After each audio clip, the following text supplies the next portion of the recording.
This is Famous and Gravy, biographies from a different point of view. To participate in our opening quiz, email us at hello@famousandgravy.com. Now here's the quiz to reveal today's dead celebrity. This person died 2023, age 54. His mother worked as a press secretary for the Canadian Prime Minister Pierre Trudeau. His father was a character actor. There's so many Canadians. Well, I just went like Norm Macdonald, but I think you've already done Norm Macdonald. Not Norm Macdonald. Good guess. All right. He once said, quote, "I believed fame would change everything, and I yearned for it more than any other person on the face of the planet. I needed it. It was the only thing that would fix me. I was certain of it." End quote. How old did you say they were when they died? All the ones I can think of are like still alive. That's good. They should be if they're 54. His most famous character used a humorous technique where he asked a sarcastic rhetorical question in a tone of mock disbelief. Yeah, who doesn't do that? Was John Candy Canadian? Not John Candy, but great guess.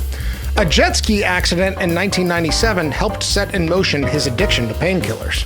It's a very celebrity thing to have happen. Word. Again, I have this joke with my friend about the how rich people die curriculum. That's one of them. By his own account, he had spent more than half his life in treatment and rehab facilities. And of course, I'm still thinking of Martin Short as Jiminy Glick for some reason. Glad you're going there, not Martin Short. He played Chandler Bing on the TV show Friends. Matthew Perry. Is it Matthew Perry? Matthew Perry. Is it Matthew Perry? Who died? Oh, Matthew Perry. Yeah. Today's dead celebrity is Matthew Perry.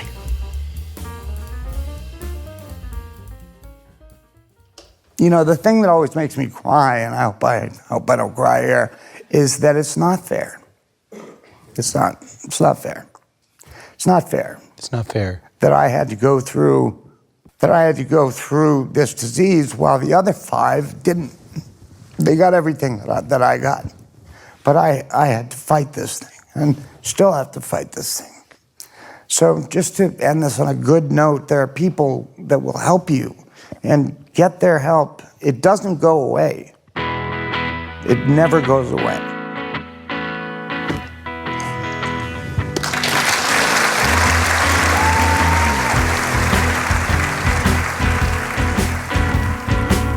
Welcome to Famous and Gravy. I'm Michael Osborne. And I am Alice Florence Orr.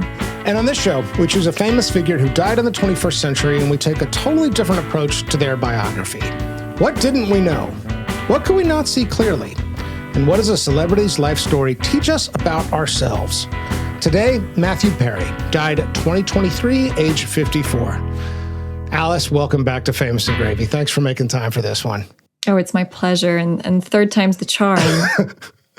I gotta know, are you a big Friends fan? It's a great question. I am an elder Gen Z. Mm-hmm. This is my first time declaring that on public record, but technically I am an elder Gen Z. Thanks for outing yourself. Yeah. I emerged into an already actualized Friends phenomenon. It wasn't something that I had to sort of decide to be a fan of. It was sort of ubiquitous in the culture. So I absorbed it almost by osmosis. I didn't really consciously decide to watch it. Kind of like the Big Bang Theory. It just was always on. Right. I personally at the time really enjoyed it. I thought it was funny. I certainly wasn't one of those people who found a lot of fault in it. I kind of sort of took it at face value to an extent. But it certainly wasn't something that, I actively had a fandom around. And for good or ill, it shaped my perception of like what being an adult was supposed to be like. And so when I became an adult and I was finding that quite difficult, kind of like Sex and the City, those sorts of TV shows where you go, God, I really thought I was going to have like a signature look by now. Or like, why don't people not calling my haircut like the Alice haircut? Like, why don't I have a job? It was really interesting. But I think Friends ultimately does address a lot of those questions. Yeah. So it was still approachable in that way. And I also think that a lot of elder Gen Z, like myself, are very deferent to our millennial overlords, and we don't judge them quite as harshly as maybe you think we do. So I enjoyed it. What about yourself? First of all, I've been surprised. I didn't expect this show to have the shelf life it's had. I didn't expect it to have the currency and the sort of like ubiquity, as you said. When it was popular, I happened to be in a place in my life where I was trying to turn off the television a lot more. I liked some of the early seasons. I certainly watched it. And I will say, particularly liked Chandler Bing and Matthew Perry's character. Of the six of them, or really of the three guys, he was sort of the one I would say I probably most wanted to hang out with in a kind of parasocial way. But, by seasons 3 or 4, I was tired of network TV and I was trying to shut off my screen more often. And so I didn't watch the show while it was on. And then it was one of those things where it reached this level of popularity where I was almost put off by it. I'm now more interested in it precisely because it does have that shelf life, even if there are, problems of representation and the apartment was too big and all these other sort of holes you can poke at it. I wouldn't say it was important to me, but I think that had more to do with me than it being important. So that's kind of where I'm at with Friends. Well, I have to say, too, I mean, this is sort of a very different topic, but, you and I have had a lot of conversations behind the scenes about recovery, about celebrity, and about, even podcasting right now. I should say Alice is the managing editor for Podcast Review, among other things. So I think let's just get to it. Category 1, grading the first line of their obituary. Matthew Perry, who gained sitcom superstardom as Chandler Bing on the show Friends, becoming a model of the ability to tease your pals as an expression of love, has died. He was 54. Why didn't they mention his addiction? I'm sorry, is that not glaring as an omission to you? I know that you tend to go for, legacy media like New York Times obituaries and things like that for this category. When I read this, I thought it was like a Facebook post. I was really, as you say, really overlooking some of the key elements in his story, especially his more recent story. But also just summarize his entire acting career as like, he was, and this is something I'll bring up later, like he was a very serious working actor and had been since, he was a teenager. And to sort of just encapsulate not just his role on Friends as this kind of like, oh yeah, he represented something. He represented being able to be goofy to people. I'm like, he's not a cartoon character. It was very bizarre to me, sort of to reduce him not just to his character, but even more as the guy who teases as an expression of love. Yeah. It's such a sort of reductive description. Jimmy, it's me. Oz, what the hell were you thinking taking off with Cynthia like that? I'm sorry, but I can't let you kill her. What do you mean you can't let me kill her? What do you got? This got nothing to do with you. Jimmy, I'm in love with her. Look, I don't... What did you just say? I love her. Wait, will you listen to yourself? What are you talking about? You love her. You just met her. He said he's in love with Cynthia. No shit. So she's the one. She's the one what? The one he stopped in Chicago. The one he... My wife? You stooped my wife, Oz? I wouldn't exactly necessarily phrase it that way exactly. Actually, let me defend it a little bit. I will say that, yes, this is the thing we most know him for. And not just saying he was a character on the show Friends, but that, actually explicitly saying Chandler Bing on the show Friends. I do think you're absolutely right. He had success, in movies. It wasn't the same level. I think that people are going to most remember him for Chandler Bing. At the same time, the other thing we're going to remember is that this is one of the most public addicts that we've had in a generation. He's on the short list of like, this is what we think about when we talk about Matthew Perry. And that was very well known at the time of his death. This is only a couple years after he's published a very successful memoir detailing, his experiences as an addict in recovery. So I don't know how you don't include that. That feels like if the goal of the first line of the obit is to say, this is what you know this person for, that is a serious omission. It was odd to hear somebody write "tease your pals" in the first line of an obit. I have to say, that was the thing that kind of got me, because "tease your pals," I was like, is this guy Scottish? That's something I would say as, as a Scot. It felt very casual. And I also don't think that that's what Chandler represented either. Right. So that's the other thing. Of all the things to say about Chandler, tease your pals. I mean, yes, but I think you could point to the charisma or something. Like, tease your pals is part of it, but not first line of the obit material. The thing is, we don't need this clause. Once you've said who we most know for TV show Friends and the character Chandler Bing, you don't need to elaborate on that. No. Maybe there's a temptation to do it because, as he himself would say, his personality was a tight fit with the character. But it still feels like it's more about the character than it is about him. And that there's not a sort of essential quality of him. And more than anything, I mean, I just keep returning to the first point, that they're skirting around the more obvious headline. I wonder if they were in the editorial office and somebody had written, after the Friends segment of the sentence, somebody had written, who later became, a spokesperson for, addiction or whatever, totally, in Hollywood or something like that. And somebody just went, no, you can't put that in. And then there was an argument.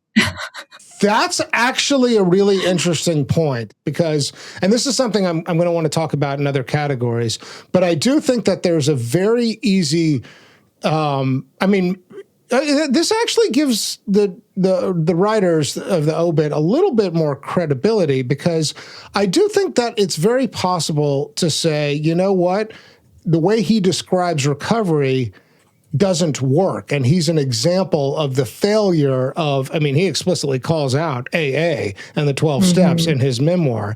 And so maybe it's one of these things where they chose not to include it because people might draw the wrong conclusions of, here's yet another reason why Alcoholics Anonymous doesn't work. And I think that would be a very fair consideration. I wonder if they thought about it that much. It's an open question. I will say this. We've, done a Whitney Houston episode, and just so that it's clear, that sentence, the way that one reads is, best-selling singer, greatest voice, R&B voice of a generation. And then it says only to deteriorate through years of cocaine use and an abusive marriage. Why is Matthew Perry off the hook for ODing and Whitney Houston isn't?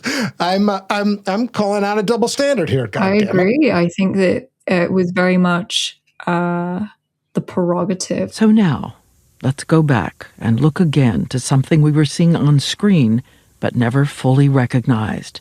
Matthew Perry clearly changing from season to season, signaling something is wrong. He writes this in his book. You can track the trajectory of my addiction if you gauge my weight from season to season.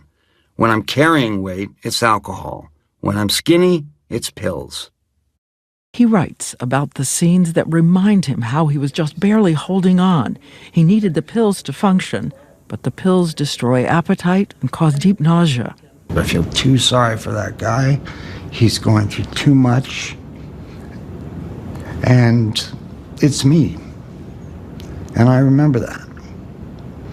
And I didn't understand what was going on. Let's go ahead and grade the first line. So what did you come up with a score? I'm curious. I came up with a 4.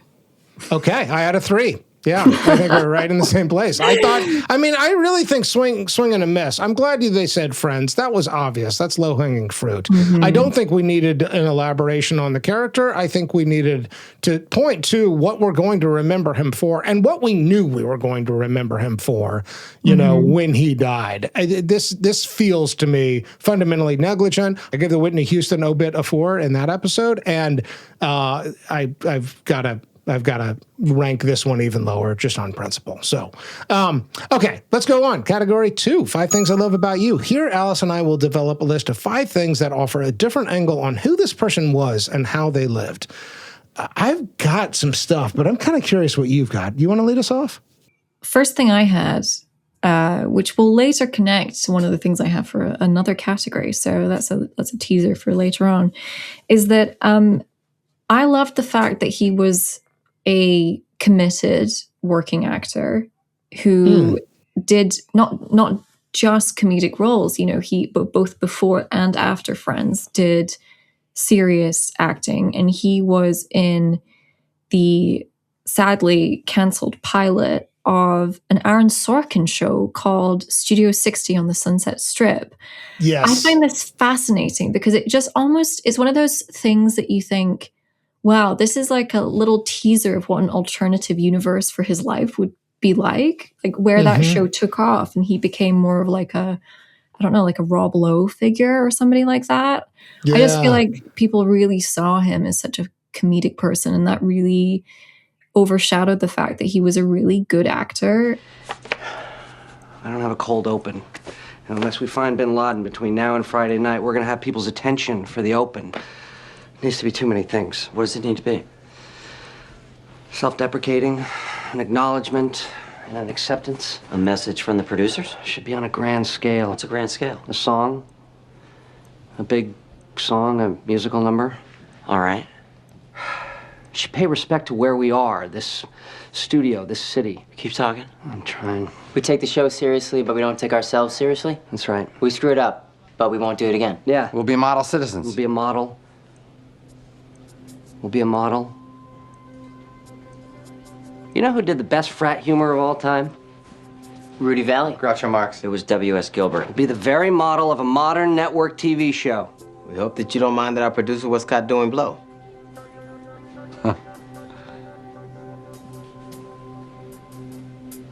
Yes? Yes! What do we have that says legacy of television, like Arturo Toscanini and the NBC Orchestra? Jay! What do we have that says...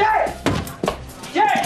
I'm just coming to see you. I'm on hold with Clay Aiken's manager. Then hang up the damn phone. We need John Mocheri and the West Coast Philharmonic. We're also going to need the LA Light Opera Chorus, and if you can't get them, try the LA Phil or the USC or UCLA Orchestra. Whoever it is, it's got to read Los Angeles. They got to be able to play. Is this a joke? We're counting on it. No. Okay, now we just need to write the song and the rest of the show. He wasn't just sitting back and letting the roles come to him. You know, he was trying different things, cameoing on lots of different types of shows. And I just would have loved to see where that show went if they'd actually let it run. It's an interesting point you raised, because I do feel like he has unexplored depths that we kind of see in his public persona that, you know, those do remain somewhat unexpressed, and that he wasn't just relying on his, you know, charm and good looks.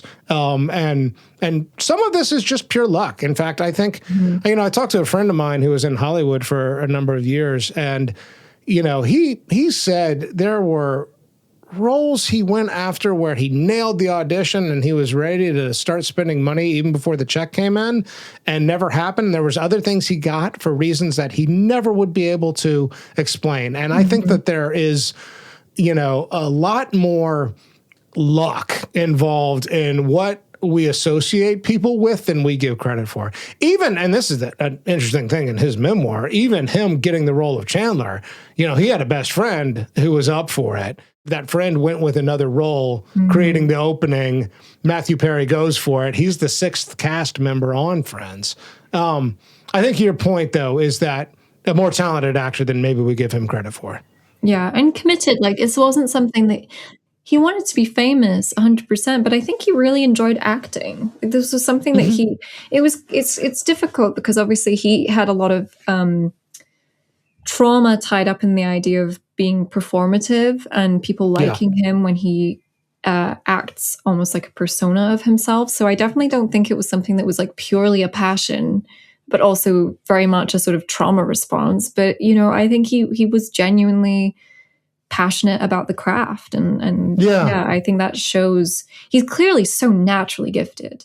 I gotta say, as I've been getting ready for this episode, I find myself, whenever I see him on the screen, like studying his face more than I would have expected. He's got that star power where you want to look and kind of like read into, you know, his mannerisms and his body language and his face. And comedic acting is so hard. I was actually having this conversation with my boyfriend recently, and I said, there's only like one comedic actor that has emerged in the last 10 years that I believe is a genuinely good comedic actor. And my boyfriend was like, who is it? Oh, I bet I can guess. And he couldn't guess it. And I said, it's The Rock. And that's the only, I feel like comedic acting has just taken such a nosedive in the last little while. And sure, there are people that are doing it on TV and it's very good. But I think in terms of like somebody who's like a leading man in a comedic role who wasn't already active, like somebody who's like become, you know, has really become a comedic, has evolved into a comedic actor. I would like to The Rock, and that's it. I just think love that. What Matthew Perry did was so unique, and like it was very hard to replicate. Okay, I'll give you my number 2. I started to allude to this earlier when we were talking about the obit. I do think it's very easy to draw the wrong lesson from his memoir and his very public discussions and how forthcoming he is about his experiences in recovery. But I do think that there is a part of him, an egoless part of him, that is essentially trying to donate himself to science, that is trying to offer, you know, his story and his experience up as a case study in both celebrity and recovery. He's very naked about his base desires for love and fame and money and attention and success. There's an interview where he references what Jim Carrey said. I always love this. Jim Carrey said at one point, I wish everybody in the world could have all of their dreams come true for 15 minutes so that they could see that it doesn't fix the problem, that it doesn't answer all of the internal stuff. And Matthew Perry goes to great lengths in his memoir to try and make that point. One, to say how much he craved those things, how much he craved adulation, stardom. For the first time in my life, I knelt down and prayed. And that prayer was, please, God, make me famous. You can do anything you want to me. Just make me famous. 3 weeks later, I got friends, and God did not forget about the second part. I think that he's an exceptional case study for really the trappings of fame. And I think it gets very, very complicated. I see his story as one where it's confusing to him what his purpose is if it's not being a successful actor. That, you know, how can he give back? Because I think he wants to, and I think he wants to use himself and his brand and his reputation, but the way that gets all entangled with his ego, I think is ultimately one of the things that might take him out. This is more of a famous and gravy point. I love this about him because I think that there's a lot to learn about the ego and about these natural instincts and desires and how they are masking, you know, a deeper void inside. I think that's very astute and kind of tragic as well, because I think when I read his memoir, and I'd read a lot of recovery memoirs by that point and heard people talking about it a lot, which is one of the reasons why I kind of prompted this discussion with you about, you know, I've been listening to these recovery podcasts. Like, do you think there's like a through line here? Yeah. I've always been very much of the passionate about the redemptive arc. And I do think that, you know, that is something that we all need to hold on to. When I read his memoir, Friends, Lovers, and the Big Terrible Thing, it was the first time I just closed a book and I was like, this is a near hopeless case. And I never say that. Oh, wow. I never Interesting. say that. It's very difficult for me to admit that. But I closed that book and I was like, this guy is an addict with a capital A. And it's very challenging for me to read that. Yeah. They say, I think it might have been in the memoir, maybe in a different memoir I read, but they were saying that, this actually might be a Rich Roll quote. He was saying, addiction either leads you to your grave or jail. And jail's institution and death is something you hear a lot. Yeah. Or you have the option to recover. And a true addict will go, I'll get back to you on that. Yeah. And that I just was so difficult to read a book written by somebody who is constantly kind of, even he says there's a glimmer of a moment where like he was told that if he didn't quit Oxycontin, he would end up with a colostomy bag. And that was like a moment where he really reflects and goes, hey, maybe I should not take this drug anymore. But it got to such an extreme level. Such an extreme level that even by the time I finished the book and he was saying things like, oh, I want to help other people. And I just found it really hard to believe him. I found it very difficult. And this is what I want to ask about. So, well, one, it's interesting you almost closed the book and saw it all the way through. Two, I don't know if this is what you were speaking to. I certainly felt kind of exhausted by him. Yes, in reading that, I was worn out, and it certainly reminds me of other people I know who, they say some are sicker than others. He has the disease of addiction and alcoholism about as bad as anybody ever has, or he's up there, right? He's an extreme case.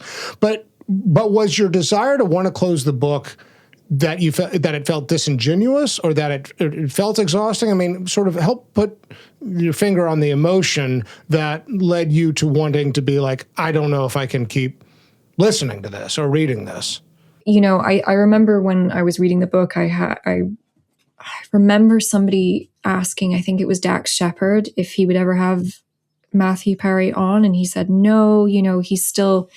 This was all like very alleged, obviously, but like, oh no, he still keeps a property in Mexico and all these kinds of things. I think there was like just generally a sense of, because from my perspective, when I was so-called recovering, I was in recovery for 10 years before I actually was in recovery, if that makes sense. So I know the kind of things that you can lie to yourself and say that you're doing and you're actually not, because the things that are the most uncomfortable are the things that you can kind of almost like talk your way around.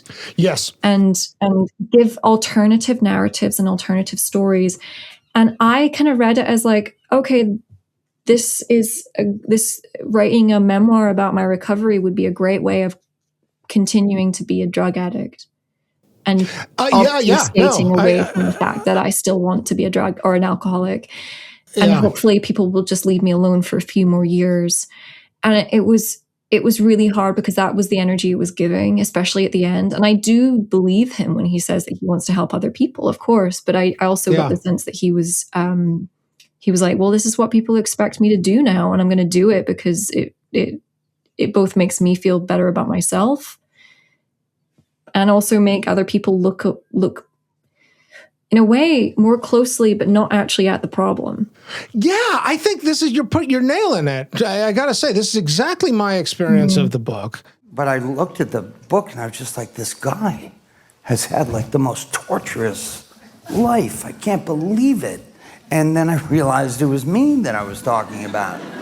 And, it was, I literally had to sleep in a different room. I was working on a laptop, and I moved the laptop into my living room so I could sleep that night because it was so powerfully dark.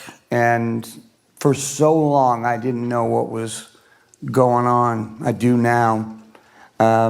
There's a part of me that's like, dude, I'm not quite buying something here. And I'm having a hard time identifying why that is, where I see, there's places where your ego is rearing its ugly head and I'm not persuaded, I'm not convinced. I know you want to tell yourself and the world that you are a redemptive story and a story of hope. I don't know, but I do feel like he does lay, maybe even unintentionally, lays bare the conflict, the internal conflict, and tries to like bring you into his psychology where I find that at least valuable as a case study, if not, also tragic and a cautionary tale because of how it ended. So I think both things are true. Yeah.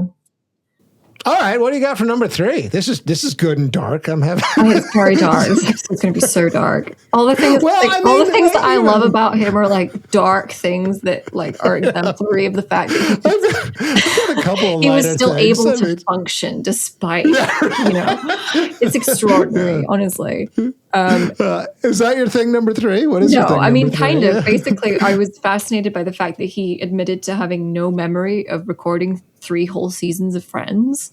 Yeah.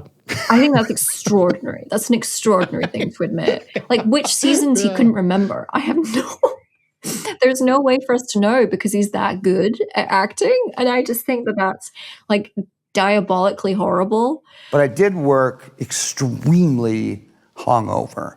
And, at one point I was shaking so much that if I was going to go from the bookshelf to the table, I'd have to kind of quickly do it and put my hand on the table so I wouldn't shake.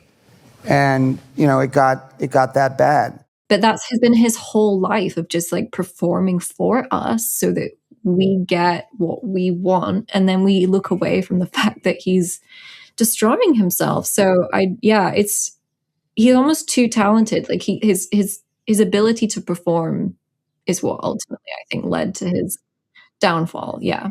I think the word functional is really tough on some levels because he is successful and good at acting and good at comedy, and also good on some level at the performance of celebrity. This also, it's going to be hard not to reference the Whitney Houston episode, but this also came up there where I think one of the things that happens when you're famous is that you lose control of your story. And that one of the things that, recovery is supposed to do, especially if it's a, sort of spiritual path, is resolve some of that inner conflict so that the story you tell about yourself and reality are more in alignment. That, where the experience of insanity comes from is that you're trying to tell the world a story of who you are, and the truth inside you is irreconcilable with that external narrative. And if you are a person who has stories written about them and lives a life that is highly scrutinized, that navigating your way to that resolution becomes all the more complicated. I mean, this is part of the case study, part of it. That said, he is still very, on some level, functional, right? And he, like the fact that he can do 3 seasons of a show well and be compensated well and not have any memory of them does. I mean, I don't know. What does it say? What does it speak to on some level? I think it's a comparison. I was reading about the actor Jonathan Rhys-Meyers, is an Irish actor who was in a lot of he was in Bend It Like Beckham, and he was in this TV show called The Tudors, which is very famous in the UK. Yeah. And he basically stopped acting because he struggled with addiction. Then he got married, he recovered, he very much faced all of his problems. He is now healthy and sober. Yeah. But his acting career obviously tanked. And I thought this doesn't have to be a binary thing at all, but I do think it was really interesting to think about that in the sense that when you are, somebody like Matthew Perry, who's built all of his perception of himself over like, I have to be liked, I have to be accepted. The only way to be liked and accepted and have people stay with me rather than abandon me is for me to perform and be funny and be liked. It would be totally unacceptable for him to be kicked off a TV show or to be fired or anything like that. So he's just doing everything he can to keep up that perception. And I think that's why in many ways the memoir was so shocking is because like, well, obviously we knew that he was going to rehab, but we had no idea that his colon exploded. We had no idea that, he broke up with Julia Roberts because he was so afraid that she was going to break up with him. Like all of this kind of stuff. Jennifer Aniston confronting him about his addictions. These are really horrible things to go through. And he just sort of like, I think he was acting all the way up until maybe like, what is it, the early 2010s? Yeah, I mean, I think there's some roles in the 2015 or in the 2010s, but it's not much. I mean, I think things. It's kind of extraordinary that he went that long, to be honest. For my thing number 4, I don't know exactly how I want to phrase this, but I actually want to steal something you said earlier. Mm-hmm. I think that there is. This is harder to frame as a thing I love about him, but I will say unclear in terms of how he experiences love through friendship, and in particularly male friendship. I think you really put your finger on something important there, that he certainly talks about, guys he came up with. Hank Azaria in particular, I think is really interesting as a kind of confidant and a pre-fame, friend. And then there's these brothers he grew up with who he had his first drink with. But it kind of in a funny way ties to this, that phrase that I think was ill-placed, but not totally inaccurate, about teasing as an expression of love in Chandler Bing, that I think that I have real questions about his ability to experience love, and in part because I think he struggles to love himself. And I do think that is sort of striking, that he's not great at doing it with other guys and with men, from what we can tell. Mm-hmm. This is more in the sort of category of cautionary tale. It's become really important to me as I get older that I continue to make new friends and make new friends with dudes, honestly. Like I need to, I want to make new friends with everybody, but like my male friendships are really important. And I've had to like relax a lot of my insecurities and vulnerabilities in order to make new friendships with people who I really admire and respect, so that there is like space for vulnerability. It's a hard thing for, I guess, guys of my generation, but I think guys overall, heteronormative guys especially, to do and not feel weird about. And so I learned something about that. And I think you actually started to allude to this earlier in terms of what you identified in the memoir. He does strike me as being a very lonely person, especially towards the end, where if you're in a situation where you have an abandonment problem, which is what he developed as a child, there's no way you can have like a casual friendship. And I always have this image of this big ballroom, like this room like this big ballroom, and my mother walking in and taking all sort of the glory because she was beautiful and people just knew her, and I was like 5 feet behind her, and all I wanted was for her to turn around and, focus on me and like be with me. You took me, and I want your company. I want you to help me. I'm a kid, and she never really did that. And what I've realized as an older guy is that I still do that a little bit. What do you mean? I still want the unavailable, the person who's not turning around. I still want that person to turn around and notice me. It's interesting because he does bounce a lot between romantic partners, which is very different, because I think developing romantic relationships is a little bit, it's more of a contract because you can define it, right? Whereas friendships, you don't define. You don't say, oh, we are best friends now. That is our, relationship status. We don't see other friends outside of our best friendship. It's a lot more fluid and undefinable. Whereas he likes definites. He either likes to be in or out, in a relationship, out of a relationship, none of this kind of ambiguity of like, oh, what's going to happen? And certainly as he gets older, he does develop more of a kind of like, he has assistants and, he has a crew around the Matthew Perry enterprise, right? Exactly. And it's easier for somebody with that kind of wound to just employ people to look after him, because you you can just basically bribe them to be around you. Right, exactly. No, you're part of you're on the staff, part of the crew, and then that raises questions of trust and can reinforce the questions of loneliness and abandonment. I will say, and this is sort of related, another sort of telling moment for the memoir to me was when he goes into business with his sponsor, Earl H., and they are interested in like building out sober houses. I think they're calling them Perry houses. One, I feel like, if for anybody familiar with the traditions in AA, that is a kind of professionalizing. But even more than that he's close to a man there who is his sponsor. I think and then he goes into business with him, and there's a falling out in a way there was between them because the business doesn't go well.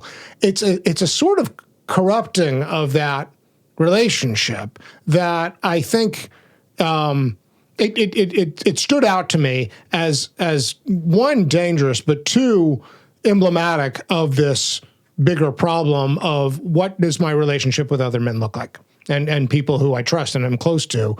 And, it almost like set in motion what looks to me almost like a self-fulfilling prophecy. All right, what do you have as a fifth thing you love about Matthew Perry? My fifth thing is actually probably a little bit controversial because I have seen a lot of discourse online, kind of from other people of my generation, sort of deliberately misunderstanding this. But I love his sense of humor in his memoir. Especially, I think that there was from what I can see, there's a bit of critique about, the way that he interacts with women, the way that he talks about things. And I think that is absolutely valid. I think criticizing the way he talks about women, please. I think he's a cad. He, is very much sporting that. Of course, I brought up Dax Shepard before. He's also getting a lot of flack for this kind of tone at the moment. But like that kind of self-deprecating, very sarcastic's not the word, but like laced with irony, like dripping with irony, just like it's eye-rolling humor that I think is not very generous to oneself. I really like that. I think that's kind of like a common way that people who have been through horrible things communicate. Mm-hmm. Yeah, there's an honesty in I it. found it familiar. I thought it was probably one of the things I enjoyed most about the memoir. And then, I understand why people don't like it. It's not something that I think a healthy person does. Right, necessarily. Totally. I think it's somebody who's had a lot of therapy, but, that's okay.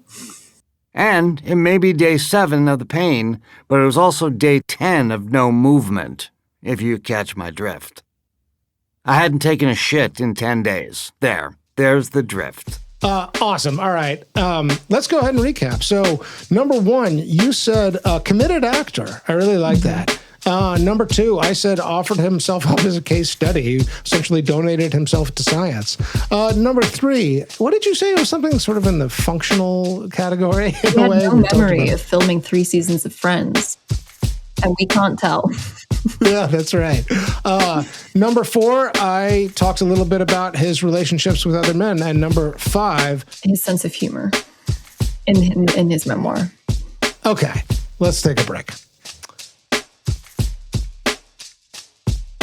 Category 3, One Love. In this category, Alice and I will each choose one word or phrase that characterizes this person's loving relationships. First, we will review the data. So he was never married and no kids.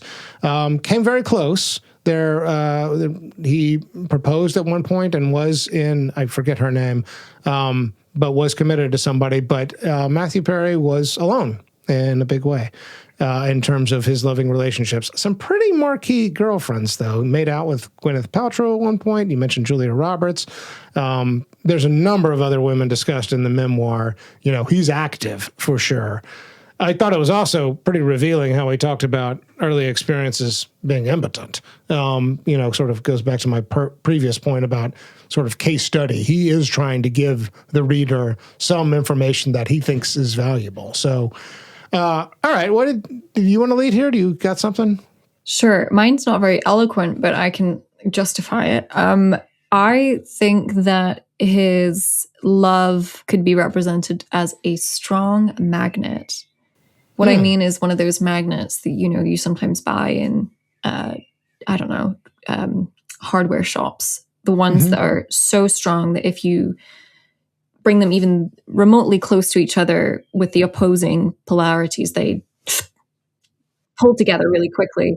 And then if you flip it around, they repel each other with equal strength and, shoot off as quickly as possible. I think that he's like that. I think that he attracted people with an incredible amount of strength because he is a charismatic, funny, endearing person who's obviously very intelligent.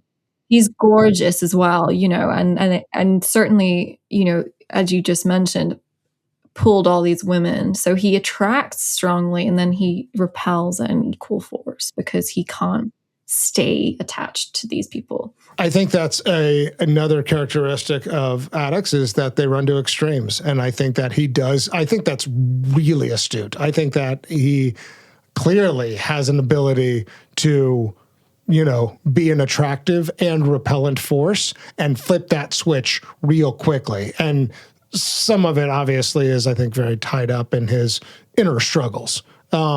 Which is, I think that, which is a little bit where I went. I was initially going to say cart before the horse. I do think that this is a guy who never really learned how to love himself and therefore struggled to remain in committed relationships. And I'm not sure he had, if he was constitutionally capable of it. I ended up going, and I don't know if I can justify this one or not, but this is going to sound so nerdy. I'm going to get nerdy. Do you know what a non-Newtonian fluid is? I did not know this phrase. You're not supposed to. It's just like 8th grade high school. I've heard of it. A fluid whose viscosity changes depending on how you stress it. If you put your hand in there, all the cornstarch would sort of seize up and it'd feel like a solid. Mm-hmm. But then as soon as you relaxed your fingers, it would behave like a liquid again. And I think that is a metaphor a little bit for how I see Matthew Perry's relationship with love overall. There's a quality, I think, in terms of his recovery where it's like, I got it, I'm seizing it. And then he relaxes his fingers and it slips through his hands. And that process repeats over and over. It's like he's trying to grab something that's ungrabbable. And as soon as he relaxes it, it becomes something else. Maybe it's not the perfect metaphor for his relationships, but I think I liked the idea that love is fluid, that love is a verb, that love is a channel, and that it is not a noun. It's not something static. It's not something you get to hang on to. It's something that has to flow through you like a fluid. And I think that his love is a non-Newtonian fluid. So I like it. End of science. I think that works really well, especially considering it's also a bit gloopy, and I feel like how I feel when I think about all of this. All right, let's do it. Category 4, net worth. In this category, we will guess the net worth, and the results are sourced from the website celebritynetworth.com. Take that for what it's worth. We will write down our numbers ahead of time before we reveal, and finally, we will place Matthew Perry on the Famous and Gravy net worth leaderboard. Okay, Alice wrote down $40 million. And Michael wrote down $80 million, double my number. At the time of his death in October 23, Matthew Perry had an estimated net worth of $120 million. I guess I'm closer. Oh my goodness. I think the residuals were pretty big from Friends. I'm not surprised that this crosses the 120 mark, but wow, that's a lot of money. He also did have some failed ventures and we're only talking about, or I only talked about Friends. You mentioned it earlier. He's in some successful movies too. Yeah. All right. So let's place him on the Famous and Gravy net worth leaderboard at $120 million. He's at a table all by himself. He's in between. This puts him at position 17 on the Famous and Gravy net worth leaderboard. He's right below Joan Rivers, who had $150 million. Joan Rivers and John Hughes were at $150 million. And he's above Roger Moore who had 110 million. So Matthew Perry, well done. Didn't solve the problem, but wow, that is, I mean, if anything, that tells me, well, again, caveats around our sources here, but if anything, that does, I think one lesson of this is that he was a TV star on one of the most successful TV shows of all time at a moment when TV was important. And that it's sort of like he's at peak network TV and a peak show. So the stars did align for him in that way. Absolutely. But I mean, if only, but it also underlines the point we've been making throughout. Okay. Category 5.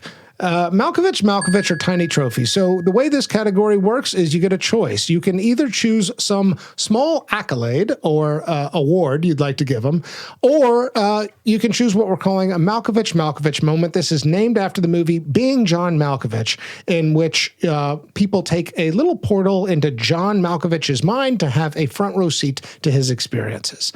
Do you have something here? I mentioned earlier that he was in the pilot for Studio 60 on the Sunset Strip. He was also in The West Wing, my favorite TV show. And he played a character called Joe Quincy, and he was really good. And I love The West Wing. It's up there for me with CSI. You know, I've never binged The West Wing. I love it every time I watch it. And I think I was really ready to go back and rewatch it. And then I've gotten a little tired of the American presidency, and I just don't think I could do it now. But it's good though, because you're like, oh, this is what it could be like. This is what, this is what we could have. That is also painful. I know. But you know what? Maybe I need to like give some oxygen to that fantasy. These fantasies are important, and I am an Aaron Sorkin fan. I mean, probably my favorite movie from the 21st century is The Social Network. I think Sorkin's awesome. So. Excellent. I love that cameo. Okay. I went with a Malkovich moment. He tells a story. So he's a tennis stud. He tells a story of... What's a tennis stud, by the way? Just a guy who's a great tennis player. But it's sort of like, it is a kind of type, though. Oh, you know, somebody who can pull off the short shorts and all whites and look sexy on a tennis court. So he is that. And he tells a story of... playing, and he's very good, and he's got a very powerful serve. And he has a Meet Your Hero story where he is playing, it sounds like at some event, with Chevy Chase. I have my partner in the ad court, and on the opposite side is Chevy. I toss up the ball, bring my racket around my back, hammer the tennis ball as hard as possible, and watch in horror as instead of it spearing across the court to Chevy's partner, it goes directly straight and it's heading for Chevy Chase. Mr. Chase had 0.412 seconds to get out of the way. Mr. Chase did not get out of the way. More precisely, his testicles didn't get out of the way. I have just served something close to a professional speed serve right into his Chevy Chases, if you know what I mean. In the cosmic sense, I feel like Chevy Chase kind of deserves this, and I'm glad Matthew Perry did. I wonder if he reflected back on this moment. Anyway, I think there's a lot of emotions tied up in him, you know, hurting Chevy Chase with a tennis ball. And so that's my Malkovich moment. I did enjoy that. This is in the memoir. He did. It's one of my favorite moments. This is in the memoir. I had omitted this part from my mind, to be honest. I just want to picture the whole thing. I'm sorry. I guess maybe I watched too many America's Funniest Home Videos growing up. It's still funny when somebody gets racked. I can't help but giggle. Okay, let's take one more break. Category 6, words to live by. In this category, we each choose a quote. These are either words that came out of this person's mouth or was said about them. I've got 2 here, and I might offer them both up because they're, you know, I know there's one quote, but I feel like we've got time for 2. This is something that came up earlier, that it is sort of a reflection of the Jim Carrey quote. He said, I think you have to have all of your dreams come true to realize they're the wrong dreams. I love that quote. I actually can look at where I'm at in life, Alice, and a lot of my dreams have come true. I wanted to have a career in podcasting. I wanted to, achieve a high education. I wanted to be a homeowner in a city I loved. I wanted to have a family. Those things have come true for me. And don't get me wrong, they are in many ways fulfilling. But I think the question of what is the wrong dream is really important, because the great question is, where am I useful? What is my purpose? How do I give back? How do I become a non-Newtonian fluid? I don't know if that's the right phrase to use, but I do think that a lot of people who become famous, a lot of people who become wealthy, a lot of people who experience success have something like this to say. I think it's eloquently put. I think you have to have all of your dreams come true to realize they're the wrong dreams. And there's almost no better example than Matthew Perry. Absolutely. So, somebody asked me the other day why I'm not writing anymore. And I was like, well, I am, just in my head, like when I'm not talking to anyone, just daydreaming. And they were like, well, are you going to write again? And I was like, well, once I get over my issues around it, like specifically the constant lack of any sense of achievement when I do anything. Like when I start doing it again for just like, because I need to do it, because it's something that I need for myself. I was just doing like academics, writing competitions, like writing for money, like it just never ended. And it got to the point where I was like halfway through a PhD and I just felt nothing. I was numb. Nothing was going in. And I realized it was just never going to end. What do you have for this category, for words to live by? The one I highlighted, because I think it's a nice sort of 360 to what we were talking about earlier, is when I die, I don't want friends to be the first thing that's mentioned. I want helping others to be the first thing that's mentioned. Yeah, I saw that too.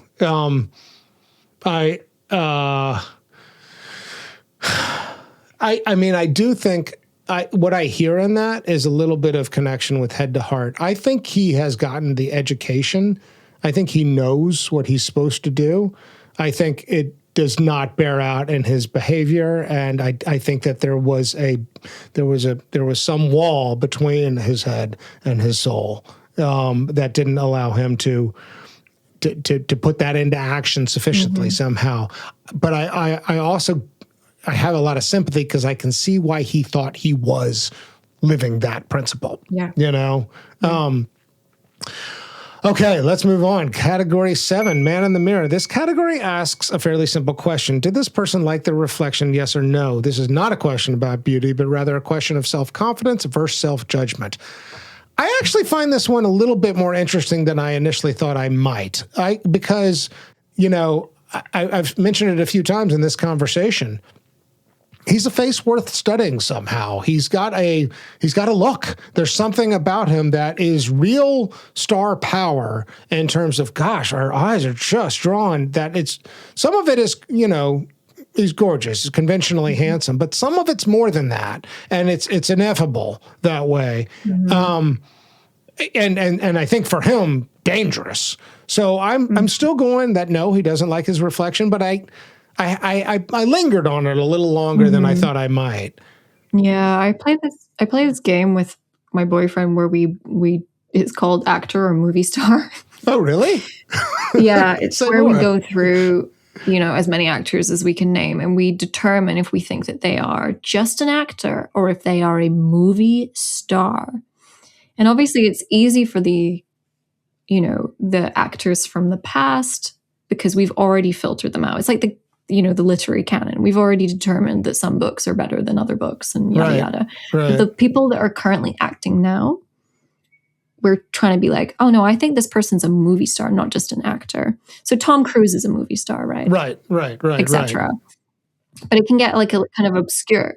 Like Michael B. Jordan, I think, is a movie star. I agree. Do you know what I mean? Yeah. But then there's other people that are just actors. I think that Matthew Perry, if he'd been in a different category, like I feel like he's because comedy often doesn't get taken seriously, but I do think he's like a Fred Astaire type, right? So he's a movie star ultimately because he's so charismatic. He's delightful to watch on screen. You root for him even when he's doing silly things. And that's something that is very difficult to fake ultimately. And I think that makes me think, I mean, I do think that I think he did see the good in himself. Like fundamentally, he was aware of what his talents were, and his talents were that he was funny and good looking and good at acting, you know, and he was hyper aware of those things and used them, almost exploited them.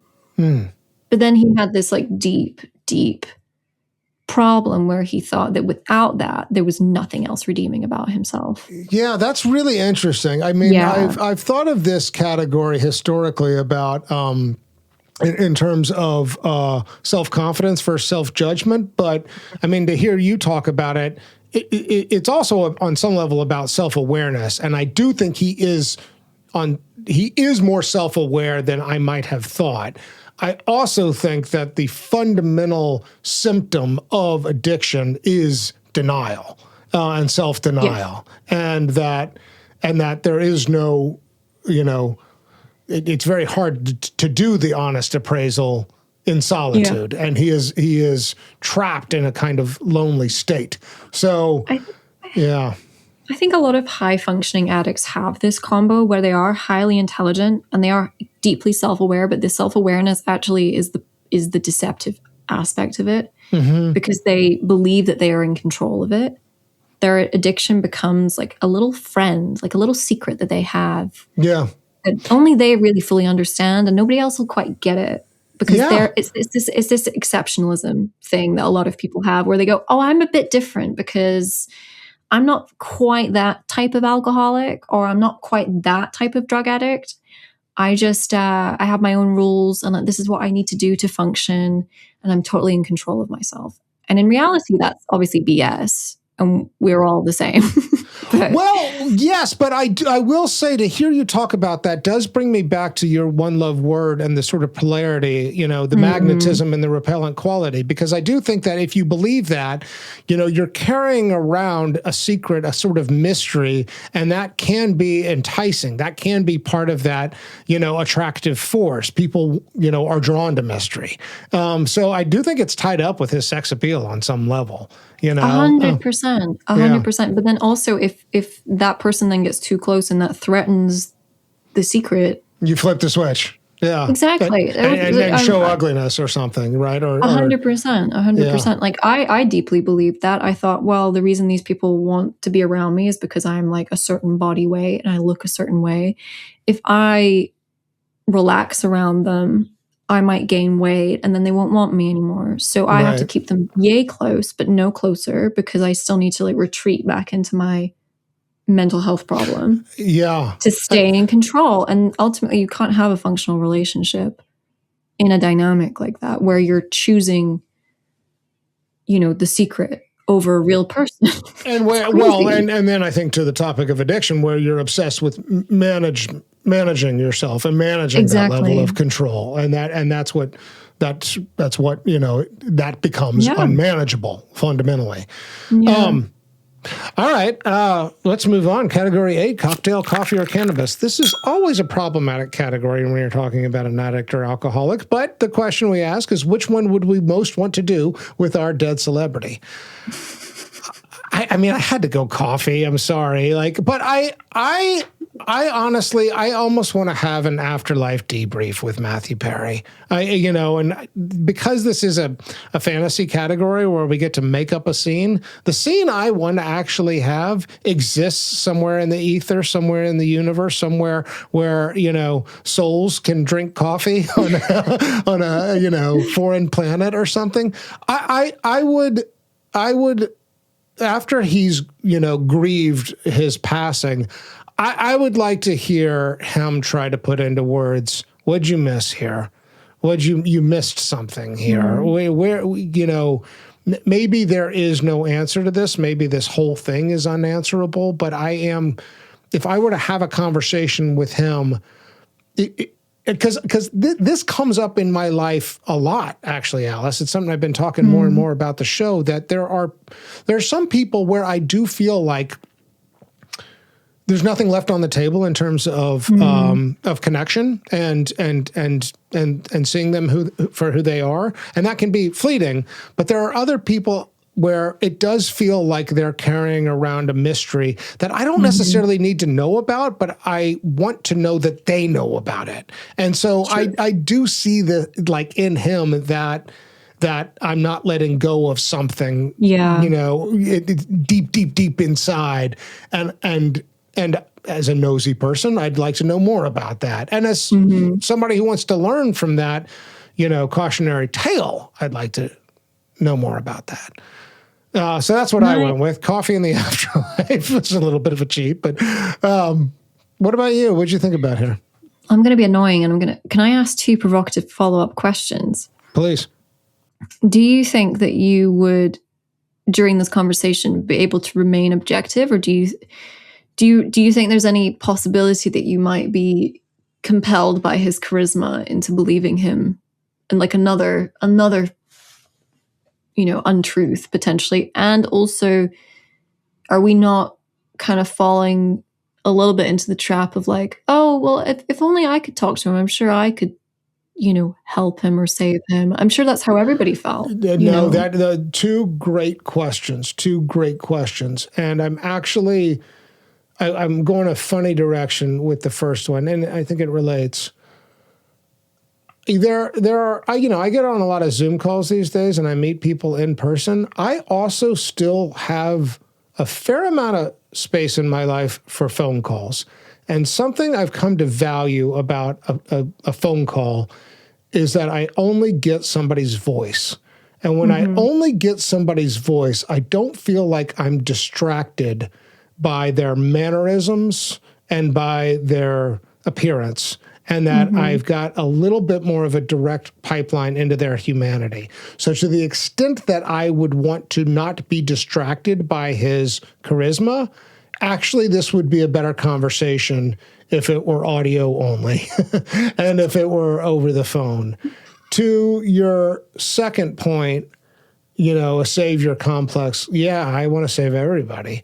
And it's a good reminder that is a little bit my ambition for the conversation I'm envisioning, is that, like, ultimately I think I'm the guy who could have kept Matthew Perry alive, and if that's not ego, I don't know what is. So I think if somebody were to tell me, just don't do that before this phone call, Michael, then it would be a conversation I could learn a lot from, but it does require those protective measures. It requires me getting my ego out of the way first. And then maybe it is a phone call instead of an in-person conversation. Does that answer? That's a great answer. It's a fantastic answer. What about you? Did you have a scene here for Coffee, Cocktail, Cannabis? I just don't think, I think I know myself too well. I don't think I should have a conversation with him. No, I don't think so. I think the problem is that we're almost too similar, and by the end of it, we would just have come to some sort of mutual agreement that ultimately, like, we're both way more special than everybody else gives us credit for, and that, You see a lot of similarities. I think that is interesting. So do I. Part of the reason there is this polarity around him is that, God, something's really familiar here, right? Yes, this is certainly an idea that comes up in, with resentments, is that, oftentimes when we have a resentment against somebody, it's because we see ourselves in them, and I don't know that I'm not saying I'm resentful against Matthew Perry, whatever. I never knew him, and I wouldn't, that's not exactly what I'm saying, but there is a discomfort with something I recognize that I can't quite put my finger on. And it's interesting to hear you say that too. I think we haven't quite called that out yet. For somebody who, I liked Friends. It wasn't my number one show. The movies are good. I, think he's a talented actor. But to the extent that there's a parasocial attraction here and repellent force, it is in the public persona. It's outside of the roles.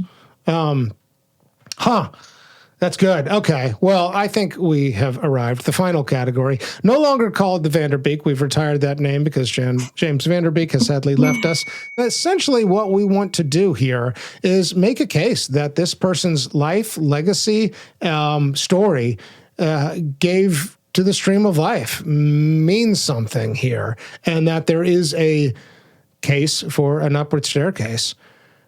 You know, for me, a lot of this does come back to, you know, cautionary tale, but in a different kind of way. I do think that he offered something up here that whatever his motivations were, I think that the good part of him was trying to make as much of himself available for us to learn from as was humanly possible. And I think he is doing it, you know, in the context of a mental health crisis, a pandemic of, you know, loneliness, and certainly no shortage of addicts and alcoholics.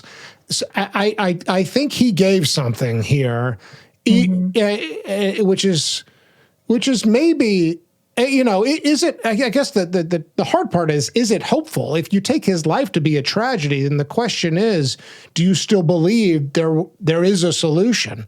I do. I think he had a hard time getting there, and I think that's where the tension is. I don't think he got there, you know, but I think his story tells us something. Yes, I hope that he'll also be, I hope, exemplary of an old age in Hollywood where this kind of addiction was tolerated, overlooked, even encouraged. I don't think that, I hope that, you know, we have higher standards now for the health and well-being of, you know, people who are in the creative industries, or indeed any sort of industry. You know, this is not, if you see people struggling in order to maintain a certain type of performance, I think that, you know, we should just absolutely, it has to be a no. It has to be a, like, go home. You know, we cannot reward you ultimately, because that's what it is. Accolades, enable. It's hard. It's a hard pill to swallow, but, you know, rewarding somebody or enabling them with money and fame, we shouldn't do it. We can't do it anymore.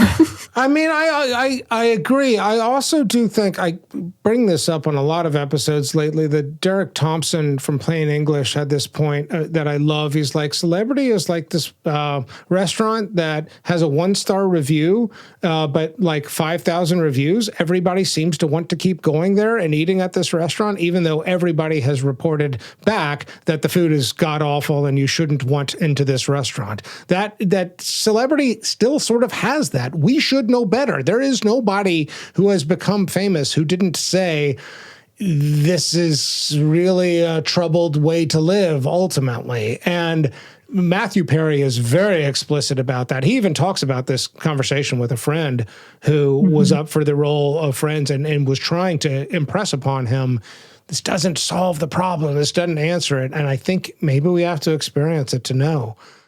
After Matthew died, I could start watching the show again because it wasn't about me. It had to do with him for some reason. And so I have started watching Friends. Not started like season 1 and, you know, but there are marathons on, and I have spent at times since he died all day long watching the show. Great. You called me up and you were raving about Matthew. And you were saying he's so funny. And there was part of me, there was part of me that was jealous. Like I was okay. Yeah. I make you laugh pretty hard. And you were like, no, you don't understand. This guy's really. I wasn't that bad. No, you weren't. But I'm just saying, it's. I think that's human. At the root of all that is like, yeah, because if everything goes well and everybody loves me, then I will submit to loving myself too. And I think that's the problem. I mean, I think we think there's something shameful in loving yourself, or you're going to be an asshole if you do, but that's not what love is. What people may not know about Matthew Perry is that he's probably one of the most sensitive people, as well as being funny. I don't know what I'm going to do, not seeing you every single day and laughing. I mean, that's something I'm really going to miss because I don't know of anyone who makes me laugh as much. So razor sharp and smart, and kind of when there's a sensitive moment, he'll make a joke, but really he's an old softy. He's a good guy.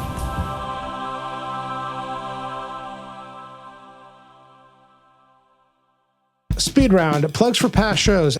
I really have to highlight, obviously, our Anthony Bourdain episodes. I think we talked about very similar topics. Yeah, in that episode. Yeah, very much. Episode 119, Anthony Bourdain, Hungry Ghost. I think that's a perfect one. I was actually thinking is a very different direction. Episode 108, Gonzo Troubadour, Hunter S. Thompson. I'm really proud of that episode. And I think to the extent that this question of functional sort of lingers out there as an idea, we get into that a little bit. And it's a fan favorite. So episode 108, Gonzo Troubadour, Hunter Thompson. Here is a little preview of the next episode of Famous and Gravy.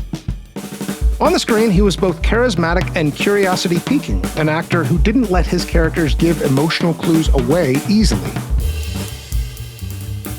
And finally, Famous and Gravy listeners, we love hearing from you. If you want to reach out with a comment, a question, or to participate in our opening quiz, email us at hello@famousandgravy.com. In our show notes, we include all kinds of links, including to our website and our social channels. Famous and Gravy is created by Amit Kapoor and me, Michael Osborne. Thank you so much to Alice Orr for joining us on this episode. Absolutely check out Podcast Review. This episode was produced by Jacob Weiss with original music by Kevin Strang. Thanks. See you next time.